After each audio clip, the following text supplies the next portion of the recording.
Hello, friends. Matthew Pachursik, Senior Director of the Word on Fire Institute, here with another live seminar. Our regular engagements with you to look at topics and issues and questions at the forefront of the intersection of faith and culture.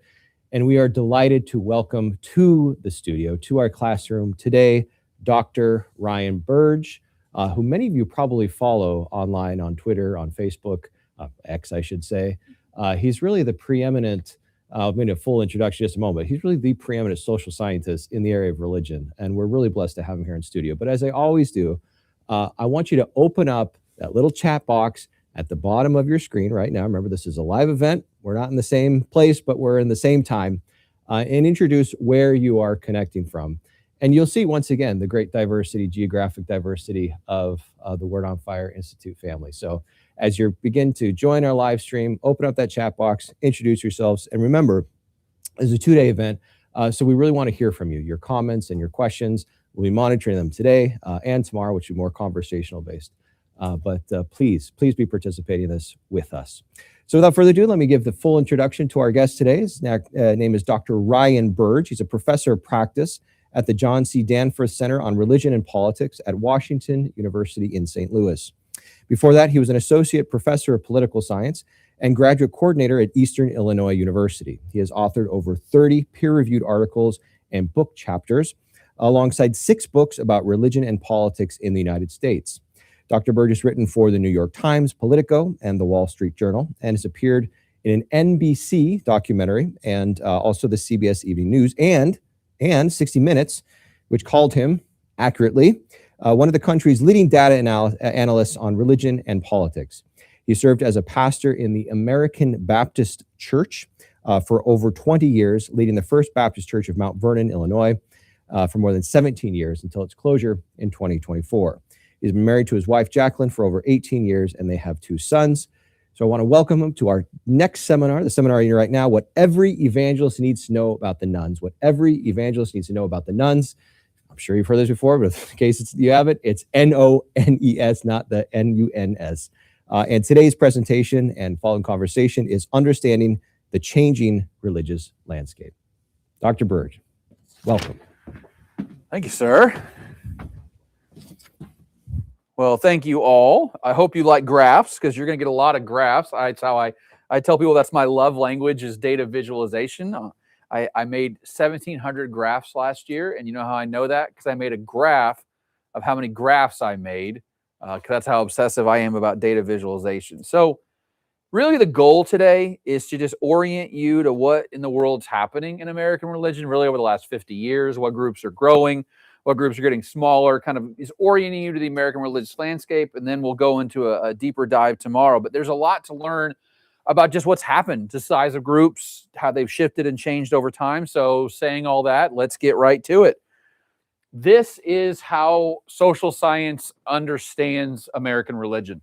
Obviously, American religion is incredibly diverse. There's Baha'i, there's Jews, there's Hindus, there's Buddhists, there's all these different groups.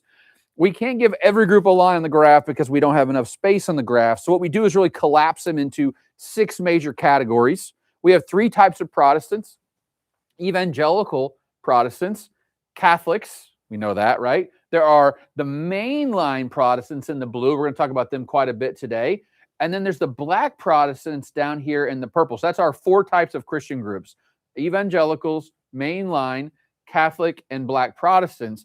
And then everyone else is between 2 different groups. That is the other faith category.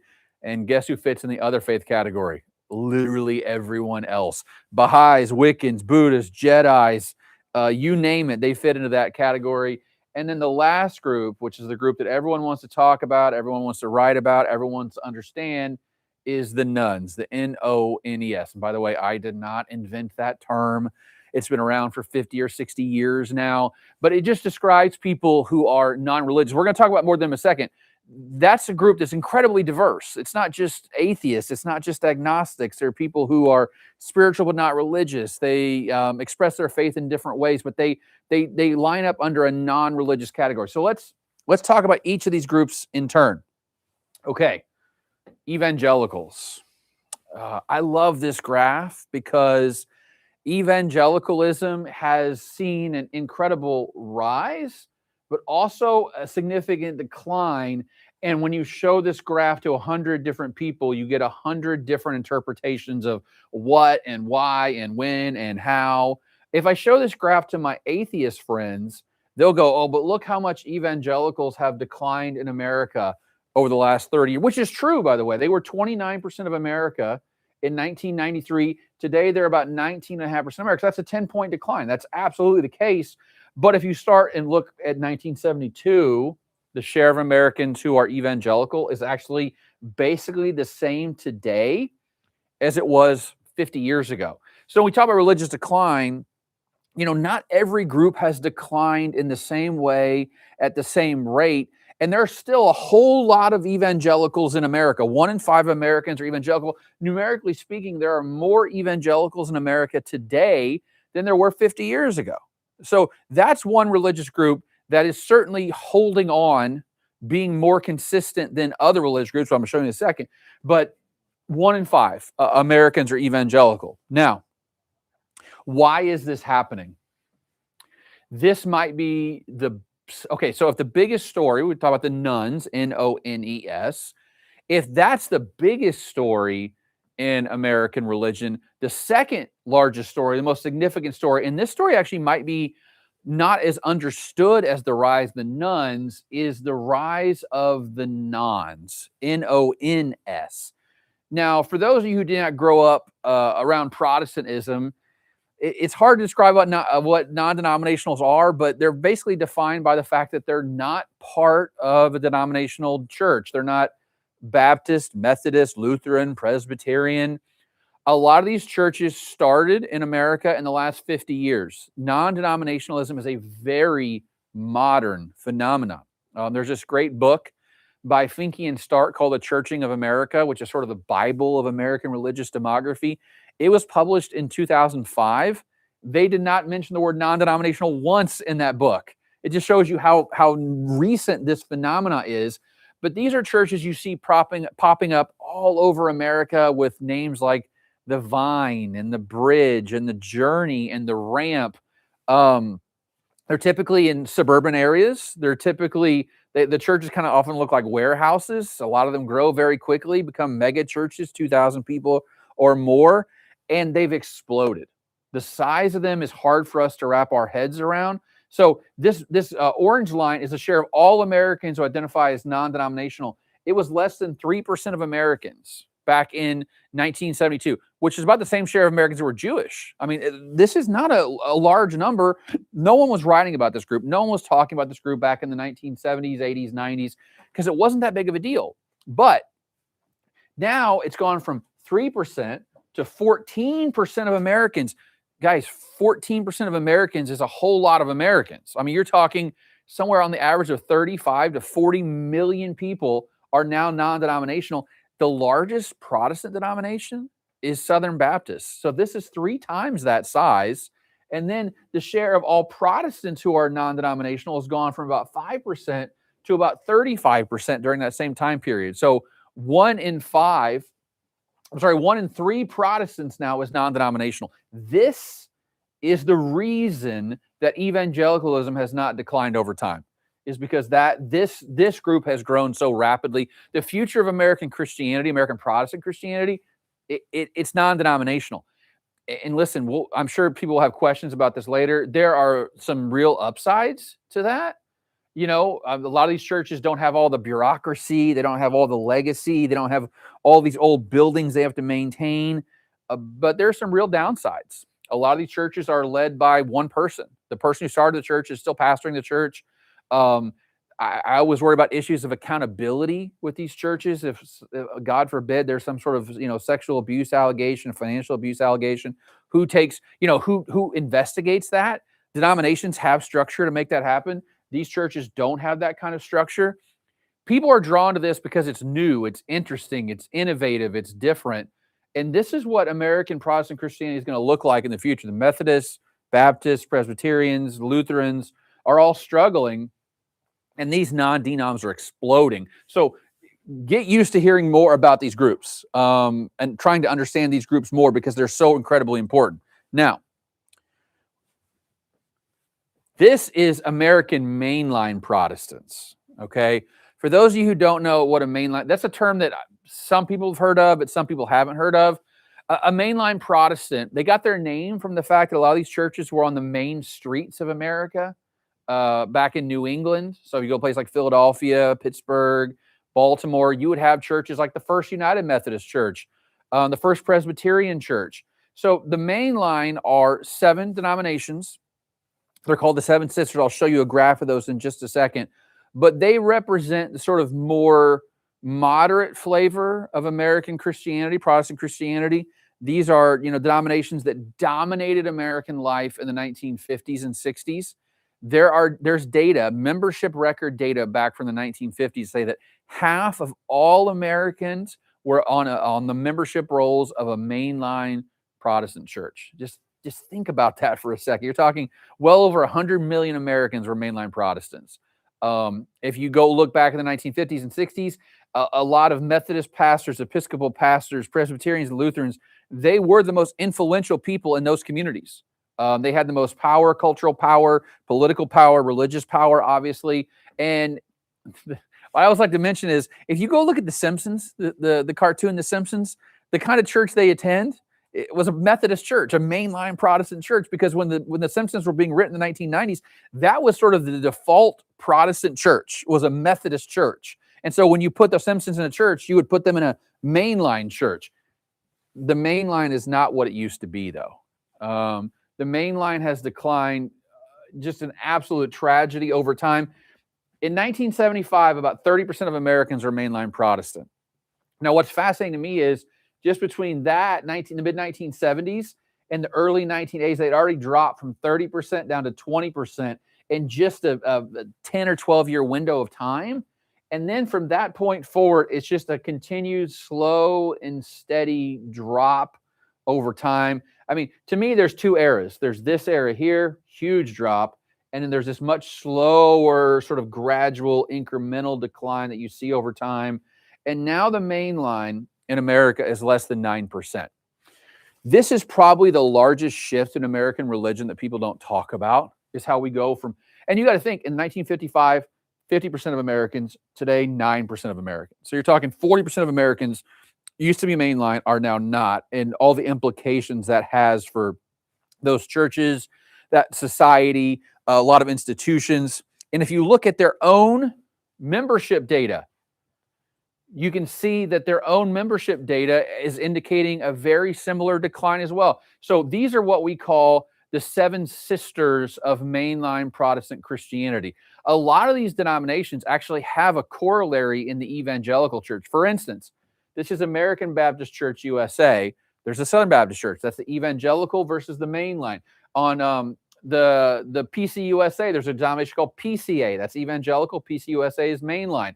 If you look here, what you see is, based on their own membership records, there's been a tremendous collapse in the total of members in a lot of these denominations. So ABC is down by about 25%.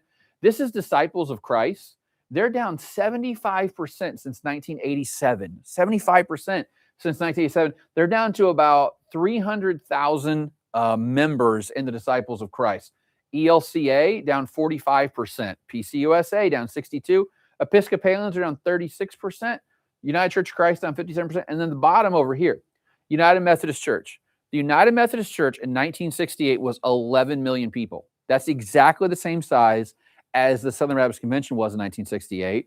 Now, the United Methodist Church is down to 3.98 million, according to their own records. So this, and the reason this data is actually a little bit older, they had a huge schism over issues of same-sex marriage and sort of theological conservative versus less conservative. And they lost a quarter of their churches and a quarter of their members over that schism, which dropped them now down to below 4 million. So they went from 11 million in 1968 to under 4 million in 2025 and continuing to decline over time. It used to be the case that the United Methodist Church had more congregations across more counties in America than any Protestant denomination, and that's not true anymore. So their number's actually down more than 40% now. So you can see across all these denominations, it's not just the survey data that's pointing to this decline. You can also see it denominational data too. And by the way, I think anyone who's been around churches at all knows that membership data is not that accurate. It's hard to get people off the rolls. You kind of bloat the rolls. Guess what? This is the best case scenario. All right. There's a worst case scenario on top of this where they're down way more than that. So things are not good in the main line. Now, what about Catholics? Catholics. Now, this graph actually looks relatively good, especially compared to the last graph I just showed you where things were not good at all. American Catholics have sort of bounced around, 27, 28, 25, kind of zigzagged and seesawed and kind of stuck, but always right above 25%.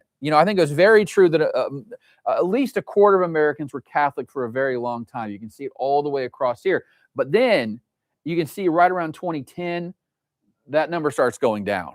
This is something very consistent across multiple data sources is the Catholic Church had very steady sort of membership for a very long time. And then something around 2010 or so is the inflection point. And then you see those numbers begin to decline. And now it's gone from 27% down to 22%. So there's been absolutely a numerical decline in the share of Americans who identify as Catholic. And that really has been the last 10 or 15 years. I know there's been some recent discussion about a surge in converts, and I get asked about that by the media all the time. Maybe there's a resurgence in the Catholic Church.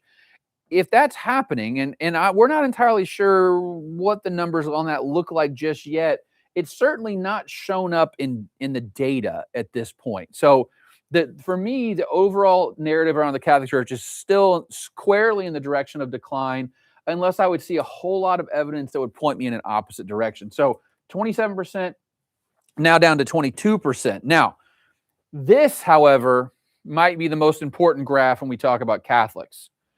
So this is the share of each of those 4 Christian traditions that say they attend church nearly every week or more. So this is showing really the activity level and the devotion of those 4 different groups. Now, obviously, one of these things is not like the other. The Catholic line, back in the 1970s, over half of American Catholics reported, now self-reported, right? Self-reported that they were weekly mass attenders, went nearly every week or more, but that number has continued to decline over time. And now the share of Catholics who are weekly mass attenders is somewhere around 25%. So it's gone from about 50% down to 25%. So while the number of Americans who are Catholic has stayed relatively steady, the devotion of those Catholics has clearly dropped over time. But look at evangelicals at the same time. So not only have they stayed around 20%, the number of evangelicals who go to church every week has actually gone up at that same time. So Black Protestants, about the same. Mainliners have never gone to church that much. That was true in the 1970s. That's true today. I don't see anything changing here. Really, the big story is the Catholic story. We're seeing a rise of cultural Catholicism. People identifying as Catholic because they were raised Catholic, not necessarily because they feel some strong devotion to going to Mass in the church and the teachings of the church and all those things. So to me, that's the most important characteristic of what's going on in American Catholicism right now. Now, the nuns, well, what everyone wants to read about and write about and know about. When I started my career doing this kind of work back in the late 2000s, I started grad school in 2006. It was right in this area, and the nuns had continued to rise. Now, if I was a little bit older and I started my career here, I would have never even written about the nuns before, because between 1972 and 1990, the share of Americans who were non-religious stayed exactly the same. went from maybe 6%, 5% to 6%, maybe 7%. There's this great paper written in 1968 by a sociologist named Glenn Vernon, who called the nuns the neglected category because no one was writing about them. No one was talking about them. No one really cared about them because, honestly, they were a hard group to study because there just weren't that many of them. In the first general social survey, there's only 140 of them total. You can't do a whole lot with 140 people, statistically, empirically. So this is a group that no one really studied for a very long time because their numbers weren't that interesting.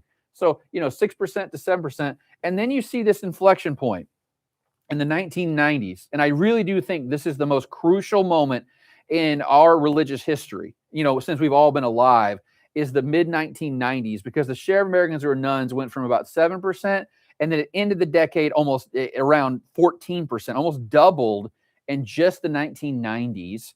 And from that point forward, the nuns continued to rise incrementally, slowly, So when I was in grad school here, we didn't know when the nuns were ever going to stop rising, because it just seemed like every year it was 1% more, 2% more, consistent.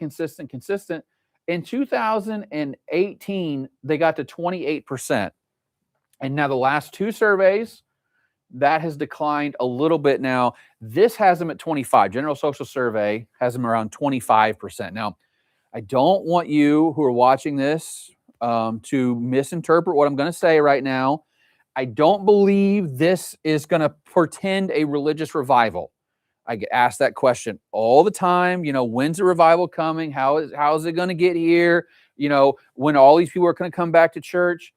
I look at this and think that's interesting, but that's not enough to really point to a large-scale revival. So why do I think that way? Why am I not more sort of optimistic about the future of American Christianity, future about the American Christian church? Is because I look at demographics all day, and I believe in math. And so if you just math this whole thing out, what you're going to see is a much different story. Okay. So this is the share of each generation that identifies as non-religious. Now, let's look at this. So these are silent generation folks. And statistically speaking, these people are not long for the world. The youngest ones are 80. So they're, not going to make it much longer. Around 20% down to 15% are nuns. Now, boomers, to me, the boomers are the most important generation we've got because they're the largest generation we have right now. And they're actually, this data says they went from being 17% nuns up to 28% nuns, and then have declined. The share of nuns has declined down to 21%. So you see a lot of boomers identifying as religious people now, not identifying as nuns. And with Gen X, you see that same kind of, I call it the roller coaster pattern. You go up that click, and you hit a peak right around 22, 23, and then the number goes down. You see it here too, going from 36 down to 28. These are big drops, 7-point drop, 8-point drop. But now let's look down here though, because guess what the future of America looks like religiously? It doesn't look like this row. It looks like this row down here. Millennials, 33, 37, 39, 43, and then stuck right around that 40, 41, 42% number the last couple of years. There's not that up and down with millennials that you see with the boomers and Gen X. It goes up, stays. Now look at Gen Z. Now Gen Z, born 1996 or later, it's a hard generation to survey, by the way, because we not all of them are adults yet, and we can't interview children. So we're only seeing the numbers are changing as more and more of them become adults. We see the number go up to 48 in 2002, drops to 42, but then look at the last 2 years, 45% and 43%. So we do see an up and a down and an up and a down, but here we see an up and a stay, and here we see kind of an up and a stay as well. Now, just think about what this means demographically. And this is really important to think about demographically. What is the future of America going to look like in 20 years? The answer is all these people are going to be gone because that's just the way life works. And among the boomers, most of them are going to be gone as well. And that's going to be replaced. Gen X will be the oldest, millennials and Gen Z, and then whoever comes after them. So for every boomer that dies, who are 20% nuns, they're replaced by a member of Gen Z who is at least 40% nuns, if not 45% nuns. So as you can see, when you replace these two groups with this group and whatever comes after this group, that means the aggregate number of nuns is going to have to go up. Unless, and I'm not opposed to this idea, by the way, the share of millennials who are believers goes up 10 or 12 points. And for Gen Z, it goes up 10 to 15 points. I think both those things are possible, maybe even probable. But I see nothing in the data that says that we're seeing a massive return to religion among, young adults, 30-somethings and 40-somethings. And unless that changes, demography is going to say the share of Americans who are non-religious will rise. So what we're really seeing right now is a lull. And the lull is predicated on boomers, a whole lot of boomers being religious. But when they die off and are replaced by younger generations, that's when the numbers begin to shift very rapidly. When's it going to happen? I think it's going to happen in a large measure in the next 10 years or so. Now, one thing I get asked about all the time is how religious is the United States compared to Europe? People always are fascinated by, are we more religious in Europe? Are we less religious in Europe? Who is a similar country, let's say, to America in Europe, religiously speaking? And so what I've done here is I've plotted every American state, that's in the green bars, and then every European country that I can get data on in the purple bars. The average weekly attendance rate in America is 25%. In Europe, it's 14%. So Europe is macro level less religious than the United States. That's just a fact. But this is really interesting because Europe is way more bimodal than the United States. What that means is there are some countries in Europe that are actually incredibly religious. One good example is Poland. Poland, 40% of Polish people are weekly church attenders. That puts them in the same category as, Alabama or just a little bit below Utah. So, numerically speaking, Poland is a very religious country. And then you go on the list. By the way, the two countries that I think are the closest to America in terms of religiosity are Ireland and Italy. Around 25% of those countries are weekly church, which is our average. So to me, those are our closest neighbors. But then look, if you look where the purple bars show up, there's a couple at the top, there's a couple in the middle, and then as you get to the bottom, those purple bars show up a whole lot more. And clearly, the least religious countries in Europe are way less religious than the average American state. You've got Iceland, you've got Sweden, you've got notice the commonality here, right? The Nordic countries, the Scandinavian countries, Iceland, Sweden, Norway, Finland. In those countries, less than 5% of people are churchgoers. So those Scandinavian countries are about as secular as you get in the world, not just in Europe. Basically, in the world, those score at the very bottom. The least religious state in America, it's usually kind of a debate how you want to measure that between Maine, Vermont, and New Hampshire. It's probably one of those three are the least religious. Here it's Maine, and then Rhode Island you've got down here at 14%. So somewhere in New England is probably the least religious. But by the way, they're still 3 times as religious as Ireland or Iceland is. So even there, there's a lot difference there. So let's talk about those nuns. So let me tell you what I did. Myself and Tony Jones got this grant from the Templeton Foundation to study the non-religious in a lot more depth.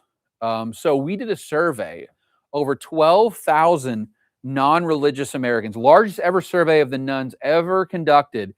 And what made this different was we asked them all kinds of questions about how they viewed religion, what they believed in the Bible, what they believed in Jesus, how they viewed things like religious weddings and funerals. We asked them questions about how they make meaning and purpose in life. We asked them questions about spiritual practices. Do you yoga, meditate? Do you tarot cards, astrology, do nature walks, sound bathing, saging your home? I mean, we tried, we threw everything in here that we could.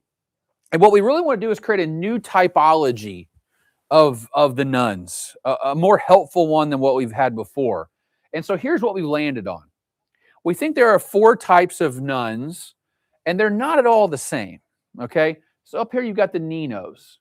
Now, the Ninos are, we call them nuns in names only. What that means is they actually look a whole lot like religious people. I was actually staggered by this. A lot of people are fairly religious. They just don't want to call themselves religious, which is actually a real measurement problem for people like me. Because, like, no, can you please just say what you are? I mean, a lot of these people are going to church on a regular basis, but when they see the religious options, they don't say they're Protestant or Catholic or Jewish or anything else. They say they're nuns. And by the way, this group is almost 30% of all the nuns are the Ninos up here. SBNRs, which are, by the way, if you've ever looked at this literature before, you've heard the term SBNR, spiritual but not religious. These are a group of people who score very high on spirituality but very low on religion. So they sort of, I would sort of call them woo-woo religious people. You know, they like the spiritual aspect of religion. You know, they engage in spiritual practices, but they're not institutional. They don't want to go to church. They don't want to go to synagogue or mosque. They don't want to have anything to do with sort of like typical historical expressions of religion, but they have a deep spiritual well to draw from. Then there are the Duns. And the Duns, I mean, that name describes what they are. They are a group that is the furthest away from religion you could possibly imagine. No matter what belief question we ask them. We asked, by the way, we had a whole battery of questions about, do you believe in ghosts? Do you believe in the afterlife? Do you believe in heaven? Do you believe in hell? Do you believe in spirits? I mean, we tried everything, and the Duns scored almost as low as you possibly could on every possible. They don't go to church. They don't pray. They don't believe in an afterlife. They're just done with American religion. These are 30% of the nuns are in this Dun category. And then this last one, I think, might be the most interesting one because it helps explain something I think a lot of us have experienced who engage in religious discussion in online forums. Zealous atheists. At one point, I wanted to call them evangelical atheists, but people were like, that's too confusing. What I mean by that is these are people who have tried to convince other people that God doesn't exist, they should leave religion behind. Here's what's fascinating about this group. Only 3% of all Americans, only 10% of all the nuns fall in this category. Only 3% of all Americans fall in the zealous atheist category, but it feels like they're way overrepresented in online spaces. You know, they're the ones who say, oh, you believe in Sky Daddy and you believe in fairy tales. And they're the ones who say religion is the cause of all the violence on earth and it's just nothing but negative. That's what these zealous atheists are. But numerically speaking, they're not that big. They're three times more Duns than zealous atheists. And yet it seems like when you go online, these are the kind of people that you interact with the most because they're trying to evangelize you to bring you away from religion. But really, from an absolute nuts and bolts perspective, that group is not that big. But it kind of shows you how online spaces are not real life spaces. I think that's one thing hopefully my work does for lots of people is makes them understand what groups are big, what groups are small, and what groups are sort of overrepresented in online spaces. So let's talk about these Ninos. Yeah, 1 in 5 nuns is a Nino. Think about this. This is if these people actually were classified as religious, the nuns would go from 30% of America to 24% of America. So maybe this is a classification error. Here's how we break them down. 72% of them identify as their religion as nothing in particular. So there are not a lot of atheist agnostics inside the Ninos. They look at all the options, Jewish, Muslim, Hindu, Buddhist, Protestant, Catholic, and they kind of shrug their shoulders and describe their religion as nothing in particular. They score a 5-point, we had a 10-point scale of religious importance. They score almost a 6 out of 10 on religious importance. They score almost a 9 out of 10 on spiritual importance. In many ways, this group of Ninos are just as religious as sort of like a nominal Christian, right? I mean, I wouldn't put them up with like a heavily practicing Catholic or evangelical, but the average Christian and the average Nino are not that much different when it comes to their religious behavior. It's just this group doesn't want to claim a religious affiliation, and those other groups do. I mean, that's really the difference between the two. This group is highly reachable. They're highly open. They don't hate religion. They're Christians in many ways. They're just not willing to say they're Christian. They don't want to be labeled with that. So 32% attend religious services at least once a year. 53% pray at least, guys, half of these Ninos are praying every single day. So this is a group of people who are religious. I mean, sort of in a traditional way, but don't want to say that. 47% of them believe in God without a doubt, which, by the way, is very close to the national average of all Americans who believe in God without a doubt. It's around 55% of all Americans believe in God without a doubt. And it's 47% of this group. And then 50% trust religion not at all. And now I know what you're thinking. Well, that's a lot. Compared to the other nuns, it is not a lot at all. So the Ninos actually have a lot more trust in American religion than the other three types of nuns. They actually go to church fairly often. They pray, half of them pray every single day, and half of them believe in God without a doubt. So to me, this is the most reachable. If you're looking for a group to evangelize, it's just getting these people from being on that side of the fence to this side of the fence, and it's not that far to go to get them from one side to the other. You're not trying to convince them of anything theologically. They're already on your side, many of them. They're already engaging in spiritual practices. This is really, to me, this is more about a classification issue than it is about a spiritual issue. We just need to get these people in the right category. So now, what about these spirituals but not religious? This is the biggest category of the nuns. 36% are SBNRs.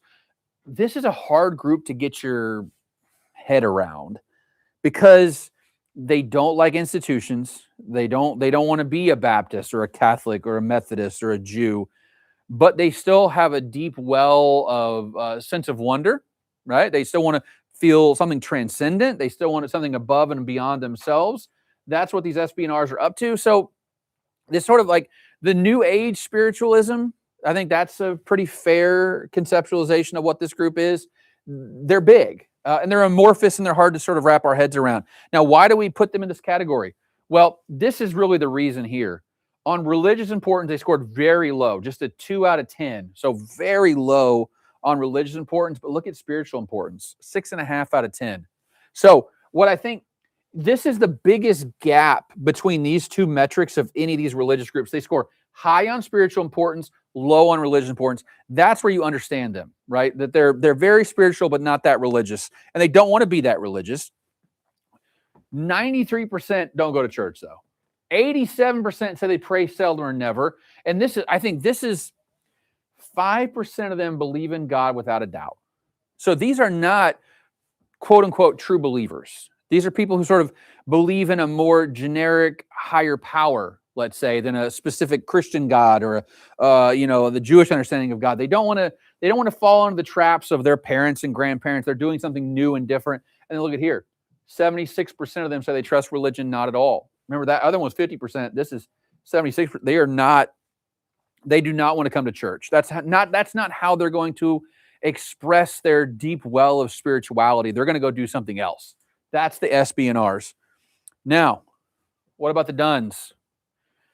Well, 1/3 of all the nuns are done. So remember, about 30% of all Americans are nuns, and 1/3 of that are duns. I'll do the math for you. It means that somewhere around 9 to 10% of Americans fall into what we call the done category. And what do I mean by that? It describes it pretty well. These are people who are so far away from religion that it's hard to even imagine their pathway back. This is not a group that I would describe as particularly open to evangelism efforts. In fact, I think in many ways they just don't care about religion in any meaningful way. We ask all kinds of questions as a group about, for instance, we ask people what happened when they died. We give them all kinds of options. Do you think you're going to go to a place of peace? Do you think you're going to be reunited with your friends or loved ones? Do you think that you're going to, be reunited with a higher power or a God? In one of the statements, the last statement of all this, the statement was, when I die, my existence ends. Over 75% of the done said that's what happens when you die. These are people who just don't believe in much of anything beyond this world. They are as purely non-believers as you can possibly get. And you can see this in the data. When it comes to religious importance, 0.2 out of 10. When it comes to spiritual importance, 1.2 out of 10. These are the lowest numbers of any of the four groups. We use an algorithm to create these categories, by the way, and every time I reran the algorithm, adding variables, moving variables, recoding variables, changing variables, this was the most consistent group of all. The algorithm keeps coming back to the fact there's a large, consistent share of Americans who fall in the done category, and they're not in anywhere close to religion. So you can see that 42% say they're atheists, 26% say they're agnostic. They are as far from faith as we can possibly get. Here's how we know. 98% of them attend religious services seldom or never. 99% of them pray seldom or never. 0.2% believe in God without a doubt. And 89% of them trust religion not at all. And listen, I don't believe that anyone is outside of God's grace and God's potential redemption, but this is probably not the kind of group you want to spend a lot of your time with. They are just, they're not. Now, I will say this, and this is a key distinction, because the last group we're going to talk about, the zealous atheists, a little more depth. I will say this about this group. This group is done with religion, but they don't want to try to yell at you about that. They just want to walk away, and they don't want it to affect them. They don't want to talk about it. Of the 4 types of nuns, this is the oldest of the 4 types. I think that's very important to know. These are sort of like the old atheists. I think all of us sort of know someone who has been an atheist for 40 or 50 years.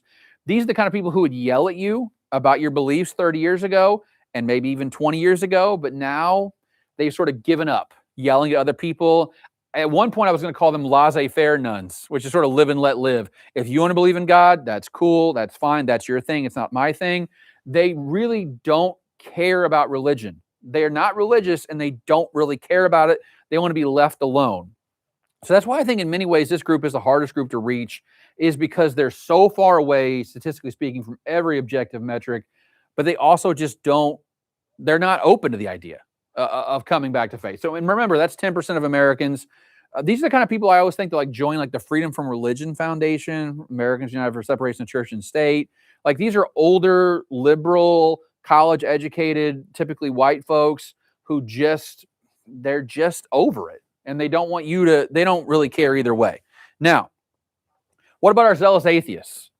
Remember, smallest group of all, right? Only 11% of all nuns are zealous atheists, which means 3% of Americans fall in this category. It's not very large, but they're very loud. The internet has this way of enhancing voices that are very marginal in the larger conversation. That is the zealous atheist. Now, here's, interestingly enough, they are actually more religious and more spiritual than our duns. So I call the duns and the zealous atheists sort of the unreachable categories, and the Ninos and the SBNRs as the more reachable categories. I actually think the zealous atheists are slightly more reachable than the duns are, because they're slightly more religious than the duns are. This is a key distinction. I actually think that the zealous atheists rub up against religion enough to realize why they don't like it very much, right? So they might go to church with their grandmother, let's say on Easter Sunday, or go with their parents, or they might have a partner who's religious and they go to church with them every once in a while, but they go and sort of grumble to themselves and cross their arms and look all, grumpy for being there. They are rubbing up against religion this much makes them realize why they don't like it. And they need that sort of agitation and friction in their lives. Meanwhile, the duns, they're nowhere close to religion. They never go to church. You can see it in the other metrics. For instance, 83% attend religious service seldom. Remember, for the duns, it was 98%. 81% pray seldom. For the duns, it was 99%. 4% believe in God without a doubt, which is not that big, but this is the key. This is one question we added to the survey at the very last minute, which I'm so incredibly glad we did, because it opened this window into all kinds of things. 76% of the zealous atheists have tried to convince someone to leave religion in the prior 12 months. That is the key thing to understand about the zealous atheists, is they want you to leave religion behind. They're ones who want to go online on these forums and convince you that if you believe in God, you're dumb, and you believe in Sky Daddy and all these things. But remember, numerically speaking, they're not that big. They're just very loud, and it's important to put them in proper perspective. So here's how I really like to visualize these 4 groups. I think it does a good job of showing us how they fit on these 2 dimensions. So this is spiritual importance, okay?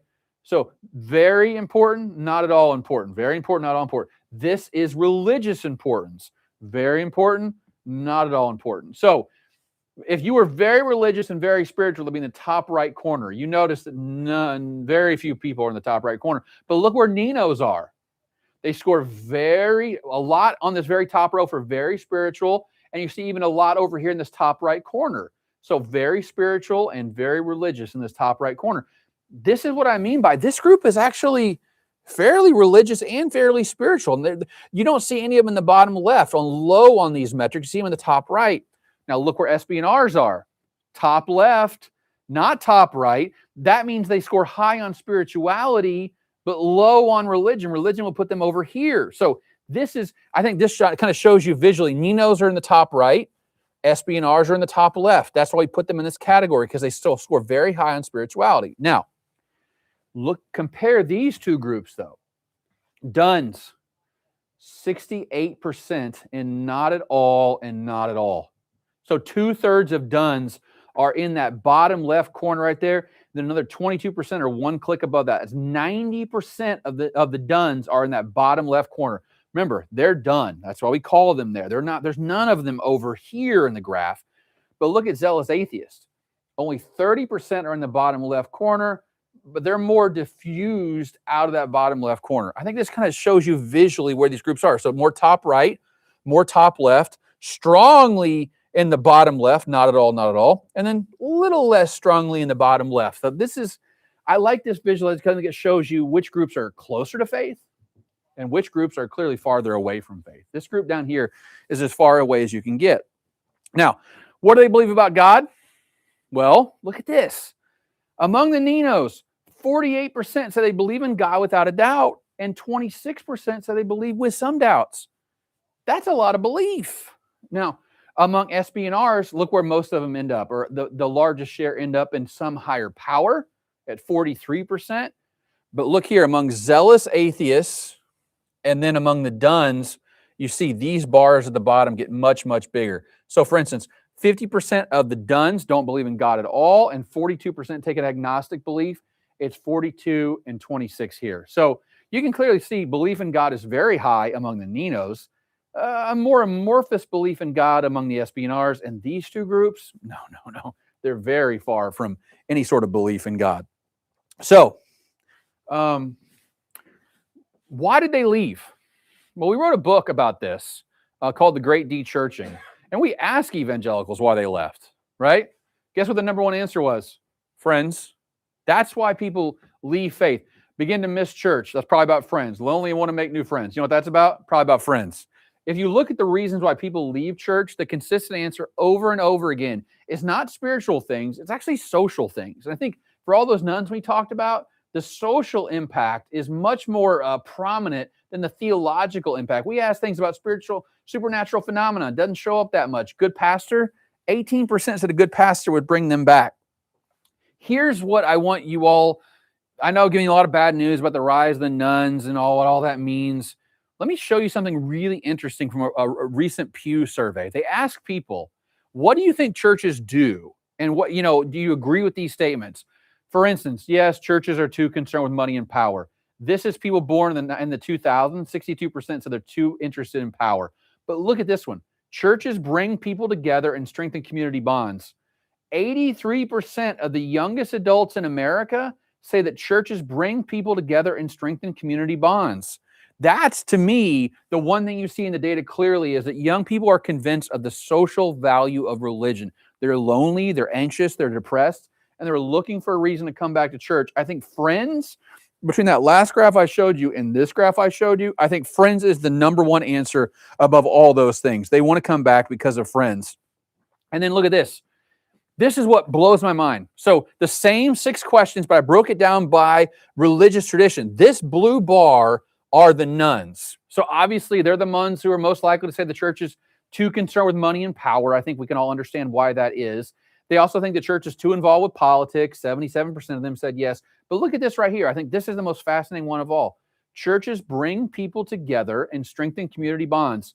Even 2/3 of the nuns believe that and agree with the churches bring people together and strengthen community bonds. There's a huge groundswell of understanding that there's a humongous social value. Now, they do see it's too much involved in politics and rules and money and power, But what you see consistently is they strengthen community bonds. And then even 63% of the nuns say churches help the poor and needy. So to me, this is a huge opportunity to talk about the social value of religion being part of a faith community, because it does look like the nuns are open to the idea, they're receptive to the idea, and that's why if they did come back, it would really probably be about friends more than it would be about faith, at least in the beginning. I'm a big believer that belonging precedes belief, right? Get them in the church, get them involved in an organization, and they'll open up because they want to have those community bonds and friendship relationships. So with all that said, I'm sure there are no questions from home, right? No one on the online chat wants to have any questions, but I am more than happy to answer whatever we got coming, man. Well, thank you, Dr. Burge. Yes, we've got plenty of questions here, and thankfully we have you for another day, and tomorrow's structure will be mostly conversational. So we're not going to get to all of them today, but we'll at least make some good progress here. So just to get it started, this is fascinating for all of us, even those who deal with this kind of information on a regular basis. The way in which you frame everything. Give us a sense on, even on a personal note, why did you end up studying this particular relationship between data and religion, especially given your own background? Yeah, I've always been a believer that everyone has anecdotes and everyone has hunches about things. But I come from, I had a political science background, which is a very empirical discipline now, very math-based, very stats-based. And what I realized was I had all this access to data that most people didn't know about, didn't know how to analyze. And I thought, I wish there were more people in that space doing this kind of work, like make these really basic graphs no one had made before, no one had published before, and no one had made them visually interesting enough before. And I thought, I can bridge the divide between sort of like my academic career and my religious background, and I can sort of show people of faith a different way to think about religion, and like how religion is a social idea as much, if not more than a spiritual idea. And there's all these resources. So I read this book when I was in college called The World's Flat by Tom Friedman, where he basically makes the argument that like with globalization, there's certain careers that are going to be more important than ever. And one was what he called like a distiller or a translator. And it's like, take all that raw information and make it palatable to the average person. And if you can do that, I think you've got a career that, can never be replaced by ChatGPT or anyone else, because people don't want to read the 200 books I had to read in grad school about religion and politics and all these things. But they'll be more than happy to watch me give a 90-second, video presentation about what that book's trying to say, or make one graph and post it on Facebook or Twitter to try to explain the thing that they don't fully understand. So I just love explaining things. I'm just a curious person. I thought, hey, come along for the ride with me, and let me show you how I understand religion based on what the data says. Building on that anecdotal foundation, what kind of case do you make more broadly for the importance of churchgoers, evangelists, both Catholic and Protestant, to engage with data? Because I think, speaking from experience here, I think, well, data, that's its own sort of, it's in the empirical realm, it's in the scientific realm. We're talking religious here. We're talking serious business over on this side. We're talking metaphysics, we're talking philosophy. Yeah. So what's the argument for bridging the two? I think your presentation's already sort of led the way on answer that question. But what case do you make? The case I would make is you're flying blind without data. I mean, imagine like people go, well, polling's terrible. We should, polling's bad. I ignore polling. I go,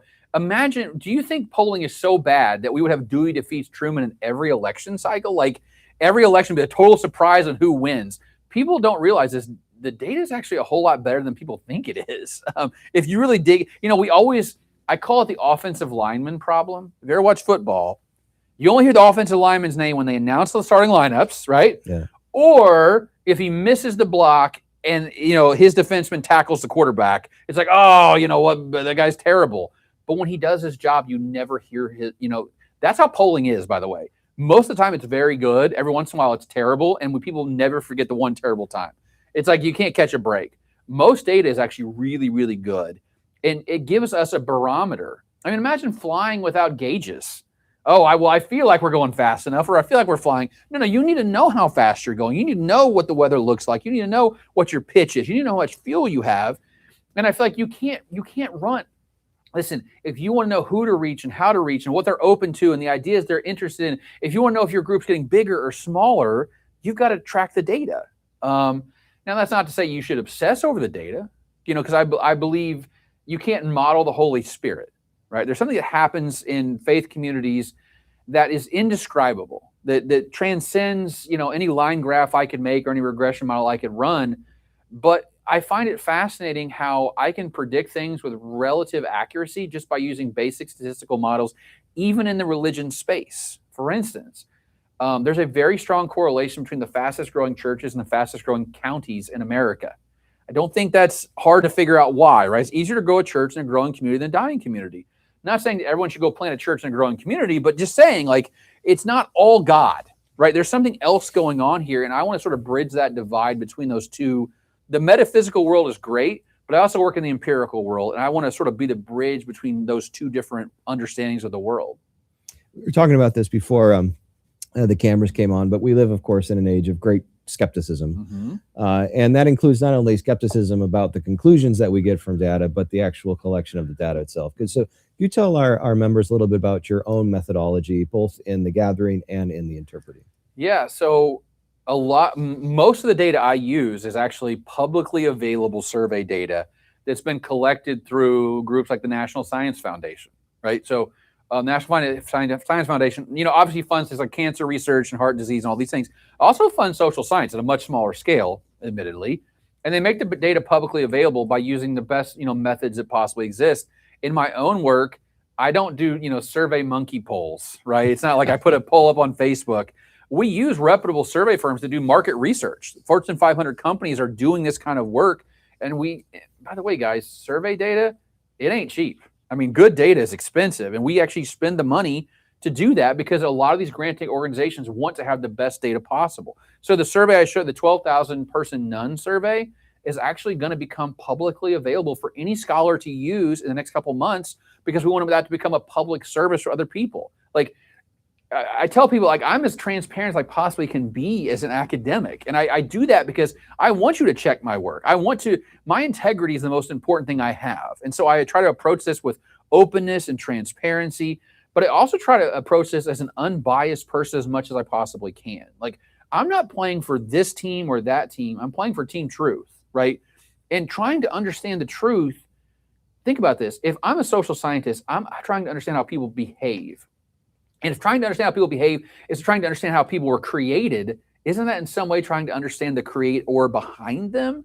So I think in many ways, I'm actually trying to understand God by trying to understand how people work in religious spaces, what does work in religion, and all those things. So I really do see this as a higher calling than just making a line graph for social media.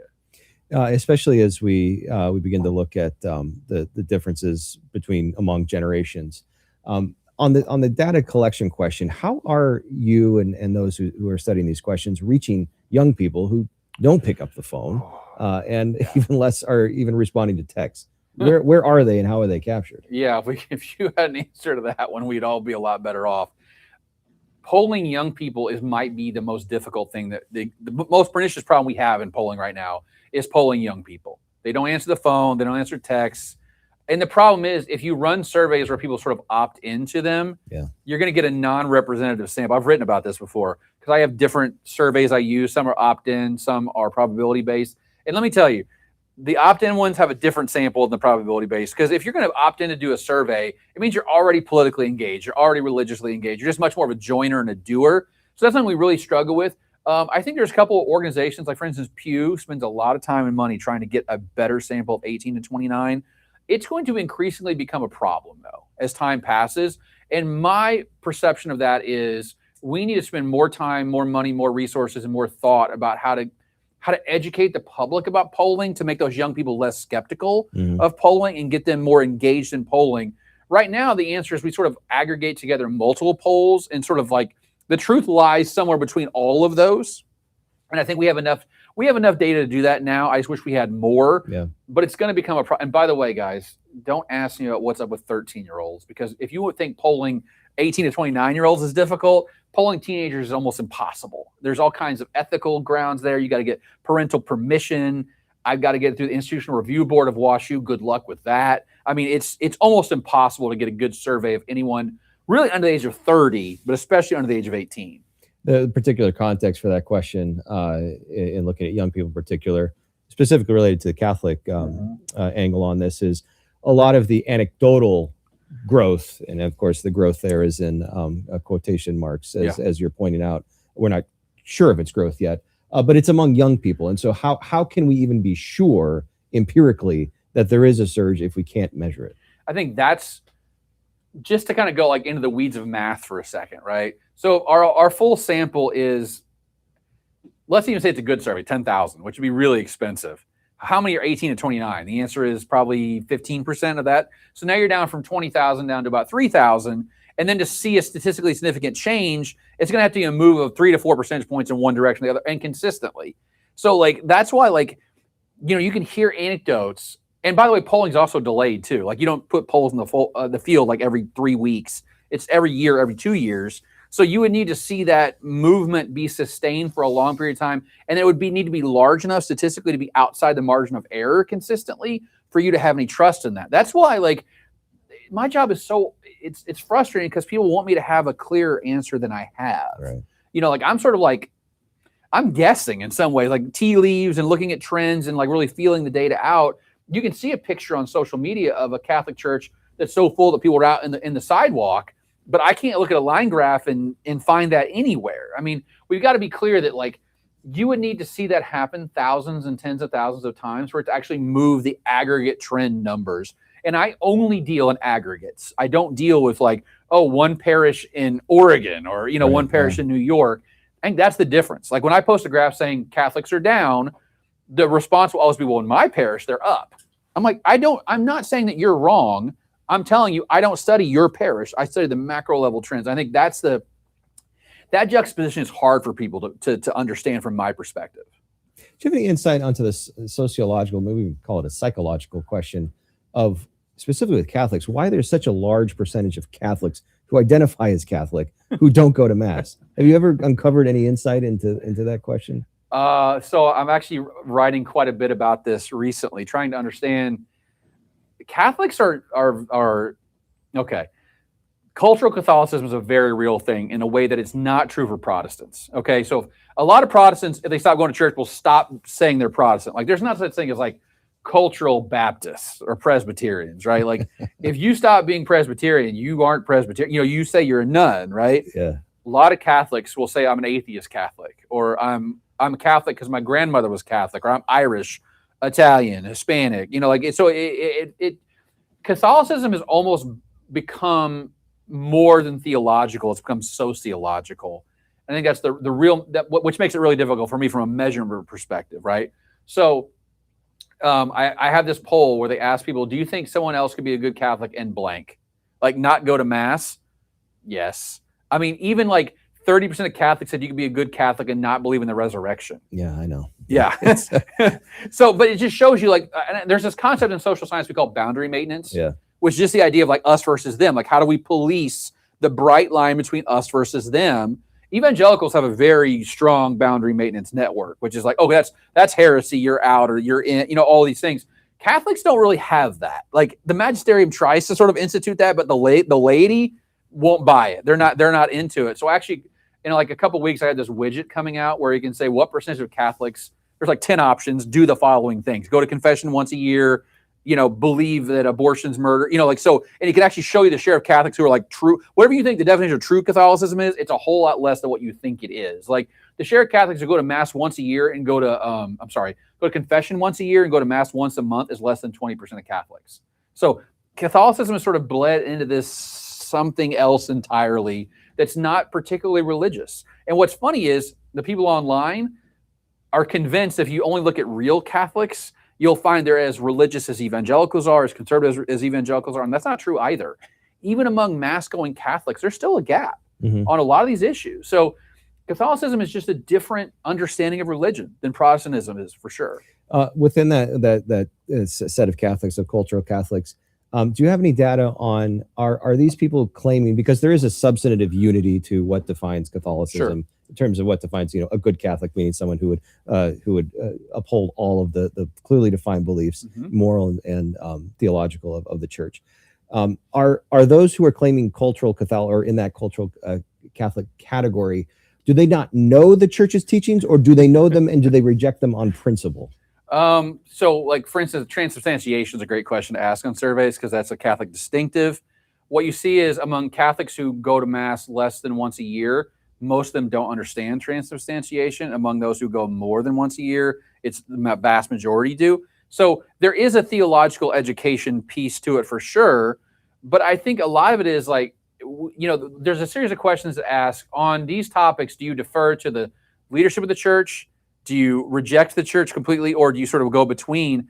Very few Catholics say they defer to the leadership of the church on things like birth control, abortion. So I think they know what the church teaches and they go, that's great, but we're not gonna hold. That's not what I believe, which is fascinating, right? Because Catholicism doesn't work that way. Oh, it doesn't. Yeah, but right. but I think a lot of Catholics go, yeah, that's cute. It's cute that's how you think it should work, but I'm telling you how it works for me. Yeah. It's sort of like cafeteria Catholicism, which, by the way, Protestants do the exact same thing. It's just they don't have that magisterium, right? That like there's a clear, but they don't go to church that much. They don't believe in a lot of things the church teaches. Even in my new book, I have this stat. They ask evangelicals, do you believe there are many pathways to heaven, or if Jesus is the only way? And like 45% of evangelicals say there's many pathways to heaven. So the thing that I see over and over in the data that I think a lot of like more theologically minded people can't get their head around is there are very few quote unquote true believers in America, who really just, they line up with the teaching of their church, their denomination, their tradition. Even 80% of the time, there's very few people that are in that category. Most people are here, but not there. Believe these two things, but not the other thing. So they're sort of picking and choosing. Christian Smith called it a moralistic therapeutic deism, where it's like, yeah, I believe in good things and I believe in a God who kind of is involved, but he really wants to make me feel good above all things. That's honestly where most people are when it comes to faith. They're not there because they're true believers. They're there for other reasons. It's just the true believers have the strongest voices in the conversation. And it seems like everyone just kind of like says, oh yeah, me too, when they really don't believe that stuff. How about the question of just the consistency, internal consistency of the people who show up in these polls? What I mean by that is, if you're philosophically or theologically trained, or even, you identify with the intellectual life in any sort of way. Yeah. Inconsistency drives you nuts. So you would hear somebody say, I'm pro-life, but I believe that people should have a choice, right? And they're not, making some sort of verified distinction, the legal and the moral. They're just holding two completely irreconcilable positions. Yeah. Does that show up a lot in your data? Just outright contradictions? Oh, all the time. For instance, 1% of atheists go to church every week. But, the thing is, this is something like people who don't deal with data don't get is if it was 100% of atheists never go to church, I would think that data is cooked. Like, I think it's broken. There's something like it's tampered with because the real world is messier than what we want it to be. And the lines don't line up perfectly all the time. There's this great study by when Tricia Bruce was at Notre Dame, she did a survey of over 200 people about abortion, did long interviews, like 60-minute interviews of people about abortion. And she would ask them questions, kind of yes or no questions to begin with, and then have a discussion about abortion and ask them the same yes or no question about abortions at the end. And they would give different answers at the end than they gave in the beginning. And when she pointed that out to them, they go, yeah, I know, I just don't, but it just shows you like how the perception, I think this is, I wish I could get in theologians' heads and tell them, no one thinks about the world the way you do.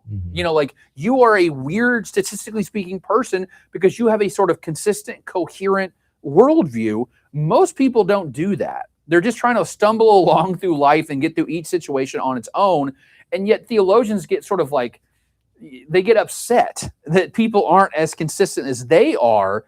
When, most people are not thinking about the quickening, right? They're not thinking about when life begins. They're not thinking about the moral implications of IVF. You know what they're thinking about? How do I put dinner on the table? How do I pay for gas this week? What, school should my kids go to? Those are the things they think about. So like, I think that theologians got to realize that there's a social value to religion too. And a lot of people are going more for the social value than they are for the theological value.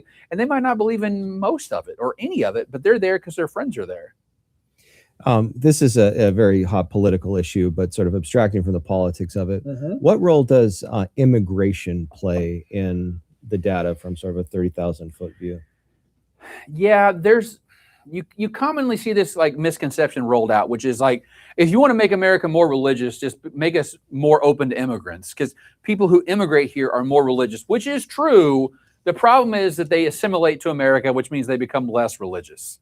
I see nothing in the data at all that points to like immigration being some sort of like great revival mechanism in American religion. And that's a big misconception. Yeah, it's a huge misconception because think about it. Let's say you come here and you're from Central America, and you land in a place like Texas, and you're Catholic because you come from Central America, but your kids want to look like the other kids in school who aren't Catholic, so they start becoming nuns or maybe evangelicals, depending on where you are. That's what happens, though. Like these immigrants, do they assimilate or do they, try to like segregate? And most of them assimilate because they realize the advantage of being part of a larger community. And you want to look like what your friends' kids look like, and that means becoming less religious. I don't see any evidence at all that immigration is a pathway out of the secularization.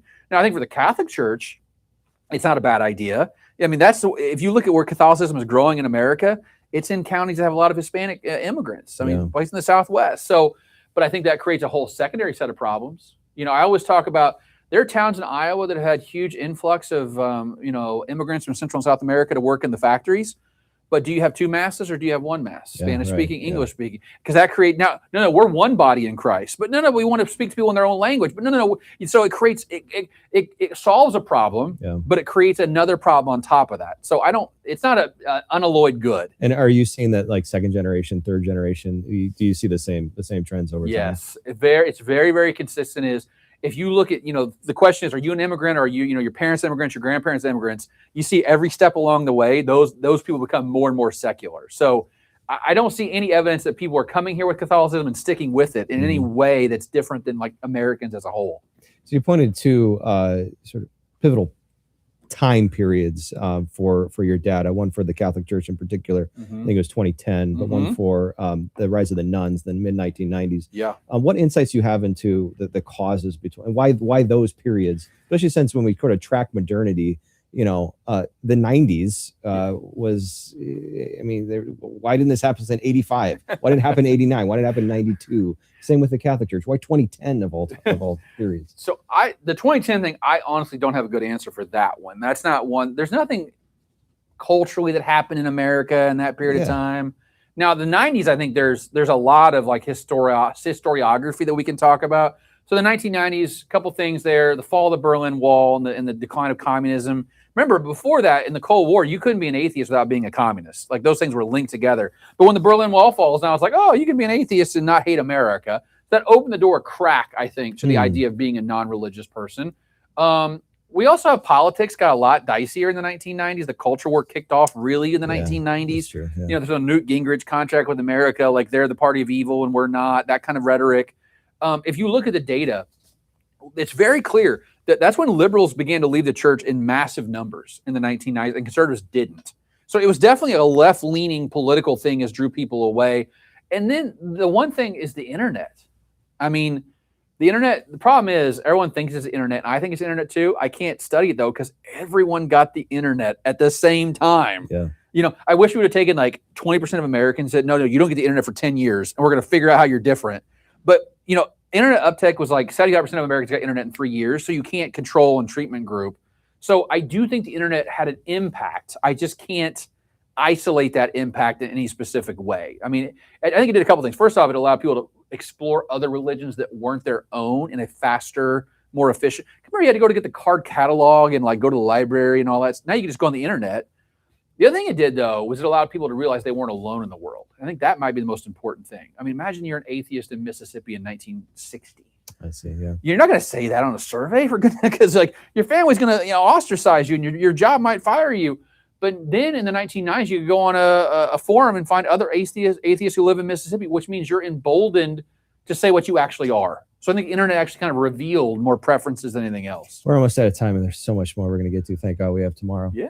But sort of at the broad, to sort of the bookend just for today. One of the generic claims is the culture's really degraded, and it's what's luring people out of the churches. Does that have cause and effect, perhaps mixed up there? I think it's the whole thing of like, Hollywood. Hollywood and the culture of this and the other. This has always been a draw. There's always been salaciousness in the world. There's always been a draw toward the other side of things. Let me make this sociological, okay? Robert Putnam wrote a book called Bowling Alone that was published in 2000. You shouldn't go read it because it's 650 pages, but I'll give you the Cliff Notes, which is that he tracked things like bowling league participate. The title comes from bowling leagues going away, but Elks, Moose, VFW, Boy Scouts, Girl Scouts, Legion, all the fraternal organizations that we had basically started collapsing in America in the post-war period, right? In the 50s, 60s, all the way through. And he blames this on cable television, okay? Which is cute for us because like, oh, you had 60 channels. How great is that? We have 6 million now. Yeah. But the thing about Putnam that I don't think anyone has fully wrestled with is something that why were Americans pulling away from socialization in the 50s and 60s? You know, we didn't have the internet in the 50s and 60s. We didn't have cable television. We had the radio and black and white TV. And yet even then we were pulling away from each other even before the technology came in. So like when everyone says, well, it's the phones. Now, I listen, I want to blame social media as much as anyone for everything going wrong in the world, in the internet, in smartphones for every problem we're facing. But the problem is you can't blame Bowling Alone on Facebook. Yeah. It preceded that by 30 or 40 years. So to me, the reason that people are moving away from church might not be that different than why the Elks Lodge is closing up in your hometown or the Boy Scouts have dissolved. It's because we're pulling away from each other. Yeah. And religion at its core is a social organization like the Elks and the Moose and the VFW. So to me, that's the question I don't have an answer to, but I want someone to really explore that more deeply is why is the natural trend in modern American life towards social atomization and not social community? And to me, if we solve that, we would solve a lot of the religion problems in America. So I don't think it's a sort of like a metaphysical, philosophical rejection of American religion. I think it's a rejection of American socialization, American society. So actually, I think it's more of a sociological problem than a philosophical or theological problem. And we're all scattered. That's so helpful, so Yeah. insightful. Well, to be continued, friends. I hope you join us tomorrow, same time. We'll be engaging. I know you got a lot of questions we didn't get to.